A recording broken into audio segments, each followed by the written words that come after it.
जब तक सब कुछ दिख रहा है तब तक कुछ भी नहीं दिख रहा, और जब केवल वो दिख रहा है तो समझ लो सब कुछ दिख गया। तो केवल निशाना लगाना है विहंगम चाल से। विहंगम चाल यानी कि सीधी चाल, बीच में कोई रुकावट नहीं। मेरी आंख और चिड़िया की आंख, आंख को आंख देख रही है, बीच में और कुछ नहीं। इसी प्रकार मेरी सूरत और मेरा शब्द यानी मेरा स्वरूप, और बीच में कुछ नहीं, कोई मंडल नहीं, कोई पड़ाव नहीं, कुछ नहीं। इसी को समझना है, इसी को समझना है। तो साहिब भी कह रहे हैं कि शब्द विहंगम चाल हमारी, कहें कबीर सतगुर दई तारी, खुले कपाट शब्द झनकारी, पिंड अंड के पार। पिंड अंड छुड़वा दिया, पिंड भी छुड़वा दिया, अंड भी छुड़वा दिया। पिंड अंड के पार सो देश हमारा है, कर नैनो दीदार महल में प्यारा है। साहिब कह रहे जितने नकली निशाने हैं, जितने गुरु बैठे हैं A to Z पूरे वर्ल्ड में, आप किसी के पास भी चले जाओगे वो क्या कह देंगे आपको, बेटा तुम्हारे परमात्मा कहा रहता है, तुम्हारे अंदर रहता है। 50% तो ऐसे मिलेंगे जो तुम्हें ये भी नहीं कहेंगे अंदर रहता है, वो कहेंगे बेटा आओ मंदिर में मत्था टेको, प्रसाद चढ़ाओ और खाओ प्रसाद, भगवान पार कर देंगे। 50% तो ऐसे बाहर मुखी गुरु मिलेंगे जो तुम्हें अंदर की यात्रा करवाएंगे ही नहीं, और 50% ऐसे मिलेंगे जो तुम्हें अंदर की यात्रा करवाएंगे। कहेंगे बेटा प्राणों में ध्यान लगाओ, बेटा त्रिपुटी में ध्यान लगाओ, चक्रों में ध्यान लगाओ, मूल चक्र, स्वाद चक्र, कंठ चक्र। नहीं करना है, सब खत्म। जब शरीर ही छोड़ दिया तो सारे प्राण, पिंड, चक्कर, फक्कर ये सब छूट गए।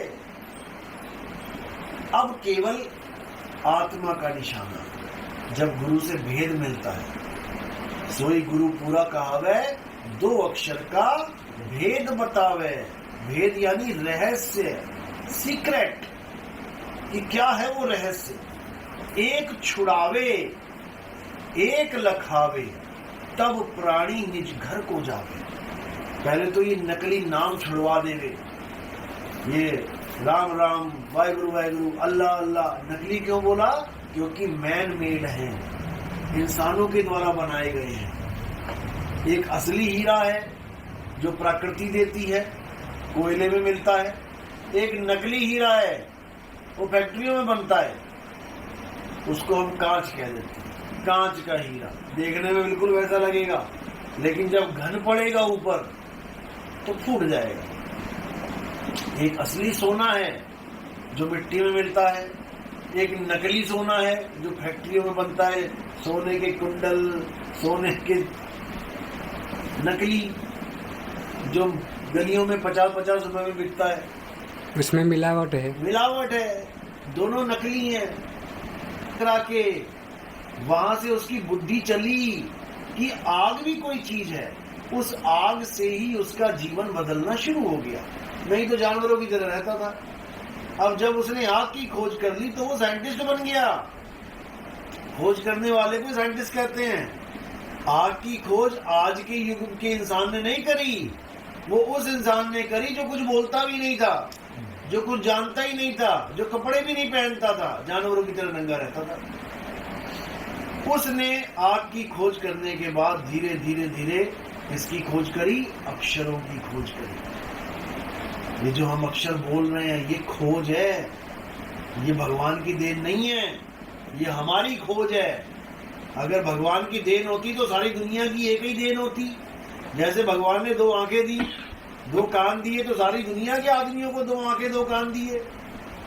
भगवान ने हवा पानी आग दी तो सारी दुनिया के लोगों को एक सी हवा पानी आग धरती दी। लेकिन जो अक्षर हैं ये हर देश के, देश छोड़ो, हर 10 किलोमीटर पे भाषा बदल रही है, अक्षर बदल रहे हैं, सब कुछ बदल रहा है। इसका मतलब ये मैनुअल है, ये आदमी के द्वारा रचित है। हिंदुस्तान में हिंदी चल रही है, अमेरिका में अंग्रेजी चल रही है, जर्मनी में जर्मनी चल रही है, जापान, इटली, फ्रांस, चाइनीज, ताइवानी, कितनी भाषाएं चल रही हैं। ये सब आदमी Gua may person. चली जाती है एक दूसरे के साथ। ऐसे ही इंसान भी बिना नाम के अगर होता, बिना अक्षरों के, तो ऐसे ही जीवन जी के चला जाता, एक अक्षर ना बोल पाता। तो ये जात पात कहाँ रहती, ये नाम कहाँ रहते। आज तो भगवान का नाम लेने के लिए एकदम याद करते हैं, राम राम राम राम राम। अगर अक्षर ना होते तो कौन सा नाम लेते भगवान को याद करने के लिए। तो यानी अक्षर नहीं तो भगवान ही नहीं।